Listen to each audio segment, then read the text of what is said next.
자, 오늘은 유동성 확보 물건으로 대구 달성군에 있는 토지 낙찰 케이스 하나 설명드리려고 합니다. 한 세 가지 포인트로 이 낙찰 케이스에 대한 우수성을 좀 설명드리려고 합니다. 자, 해당 토지는 이제 24년 12월 달에 42억에 감정됐고요.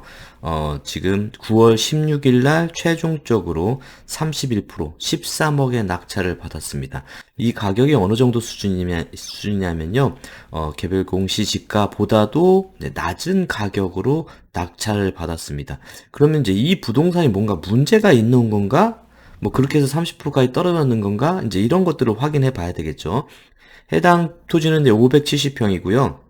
우선 항공지도로 보면 이렇게 대구 달성군 구지명 응왕리에 있는 토지입니다.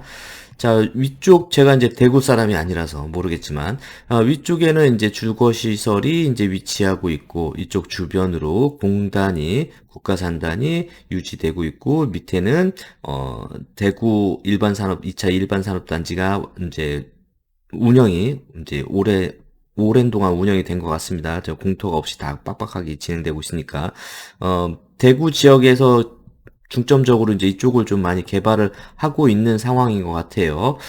근데 현재 봐서는 지금 이쪽 중간으로는 아직 개발이 이루어지고 있지 않은 부분입니다. 해당 토지는 이 토지예요. 자, 그러면은 이 토지에 대한 위험은 지금 내가 여기에 뭔가 상권이 형성되거나 뭐 한 부분들이 아니기 때문에 바로 이 토지를 사서 내가 무엇을 이용한다라고 하는 거는 위험이 부담될 수가 있을 것 같습니다. 자, 그런데 지금 이제 제가 유동성 확보 물건에 대해서 설명드리잖아요. 이 정도 가격으로 싸게 낙찰을 받았다고 하면은, 그런 위험을 조금 더 감소시킬 수 있는 충분한 장점이 있다라고 생각합니다. 자, 해당 토지에 대해서는 이제 권리 관계는 어렵지 않아요. 보면 2015년도에 소유권 이전을 했습니다. 아마도 이제 그 획지 정리된 거를 사신 것 같아요. 자, 그 다음에 말소 기준으로 그냥 다 말소되고 뭐 권리 관계 이런 개념들은 없는 토지다라고 이해하시면 될 것 같습니다.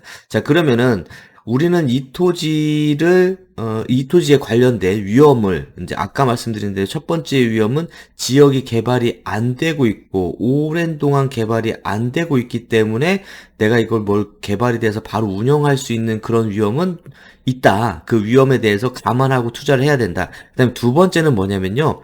여기가 이렇게 보면은 국가산업단지입니다. 자, 그러면 국가산업단지인 경우에는 토지임을 열어보셔갖고, 해당 토지와 관련된 법적 관계들을 이해를 해보셔야 돼요. 왜냐면 국가산업단지나 특정 목적으로 지구단위 계획구역으로 만들어진 토지는 일정 목적의 그 건축 폐기만 가능하도록 하는 규정들이 있어요. 근데 이제 다행히도 이 토지는 이제 그런 것이 아니라 이제 상업용지로 되어 있기 때문에 조금 더 자유로울 수도 있습니다. 이거에 위험이 있는 게 그 관광 휴양 단지로 만들어진 토지는 어떤 토지는 내가 거기에다가 뭔가 그 모텔을 짓고 싶은데 거기는 호텔만 지을 수 있거나 콘도만 지을 수 있거나 뭐 이런 식의 규제가 있는 토지들이 있어요.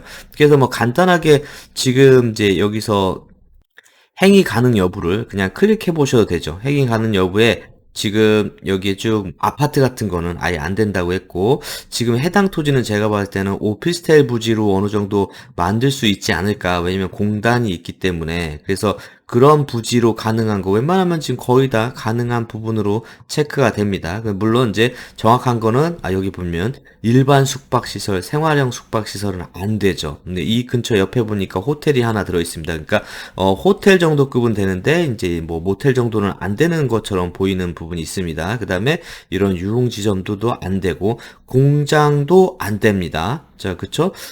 그래서 요 부분들을 명확하게 판단을 하고 그 다음에 내 돈이 한두 푼 들어가는 게 아니잖아요. 지자체에 다시 한번 문의를 해보시는 것도 적극 추천드립니다. 그래서 이렇게 뭔가 이렇게 국가산단이나 무슨 특별 법률에 의해서 만들어진 토지는 그 토지의 목적이 어떻게 되는지를 명확하게 확인하시고 판단해 보시는 게 좋으실 것 같아요.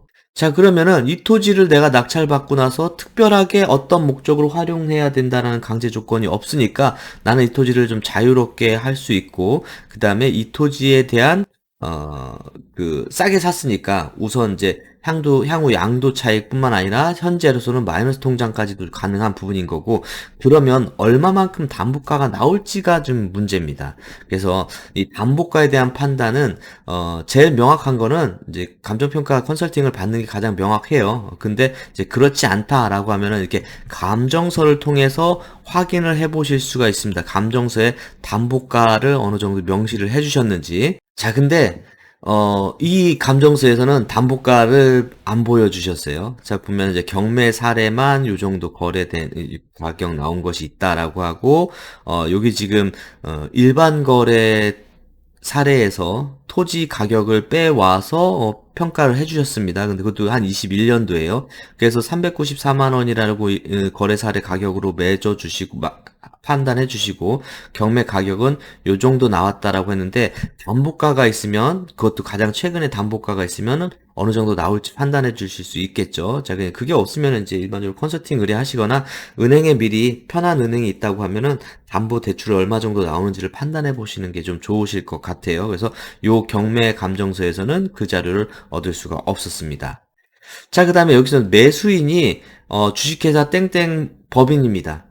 이 법인이 저처럼 1인 투자 법인일 수도 있지만, 아니면 이제 기업일 수도 있을 것 같아요. 그러면은 세 번째, 이 기업이 이렇게 낙찰받았을 때 장점은 또 있습니다. 이건 판서로 설명드릴게요. 자, 기업은 일정 기간 동안 지나면 자산재 평가라는 것을 하도록 규정되어 있습니다. 자, 이건 국제회계 기준에 따라 자산재 평가를 일정 기간 할 수가 있어요. 자, 그럼 해당 토지를 지금 경매 감정가 42억짜리를 지금 현재 한 13억에 낙찰을 받았습니다. 낙찰. 자, 그러면은 현재 기준으로는 우리가 요 가격이 매입 가격이니까 기업의 원가로 토지 원가로 요 가격이 책정이 되겠죠. 자, 그러면은 이렇게 기업이 이렇게 낙찰받았다면은 1번은 유동성 확보에 유리한 점이 있다라고, 유동성 확보 사례니까 그 말씀을 드렸어요. 만약 이게 담보 대출이 한 30억 정도 나온다라고 하면은 17억 정도의 이상의 마이너스 통장을 만들 수 있는 역할을 할 수 있고, 두 번째 뭐냐면요, 이거는 현재 매입가인데 내가 이 기업이 우리 기업 대출 같은 것도 받을 때도 보면은 대단히 어려움들이 있습니다. 기업의 이제 앞으로의 잠재 능력, 아니면 현재 매출 이런 것들을 판단해서 기업 대출 받는데 대단히 어려운데, 기업에서 이제 채권을 발행하거나 하는 기업들도 있어요. 자, 그런 경우에도 이 자산재 평가를 통해서 13억짜리 평가를 일정 기간 지난 다음에 자산재 평가를 통해서, 지금 경매가액 42억이라고 하면은 담보가액 시가 정도 하면 제가 봤을 때는 한 38억 정도의 자산재 평가 가치가 나온다. 자, 그러면은 우리 회사라는 거는 이제 자산, 부채 이렇게 있잖아요. 거기에서 나는 13억을 들여서 매입을 했지만 자산재 평가를 통해서 결국은 38억짜리로 기업의 자산 가치를 올릴 수 있는 효과들도 있어요. 그래서 기업들이 이렇게 유동성 확보될 수 있는 물건, 저가로 나온 물건을 좀 낙찰을 받아서 기업의 재무 구조를 좀 탄탄하게 하시는 것도 저는 좀 필요하다고 생각이 듭니다. 자, 그래서 유동성 확보를 통해서 마이너스 통장 만드는 거. 자, 그다음에 기업의 자산가치 평가로 기업 가치 올리는 거. 그 다음에 세 번째는 결국은 저가로 낙찰받았으니까, 아주 저가로 낙찰받았으니까 낮은 가격으로 팔아서 양도 차익을 얻는 거. 이렇게 세 가지를 생각하면서 투자를 하실 수 있는 물건이 아닐까, 이렇게 설명드릴 수 있을 것 같습니다. 자, 그래서 오늘은 대구에 있는 물건에 대해서 설명드렸습니다. 감사합니다.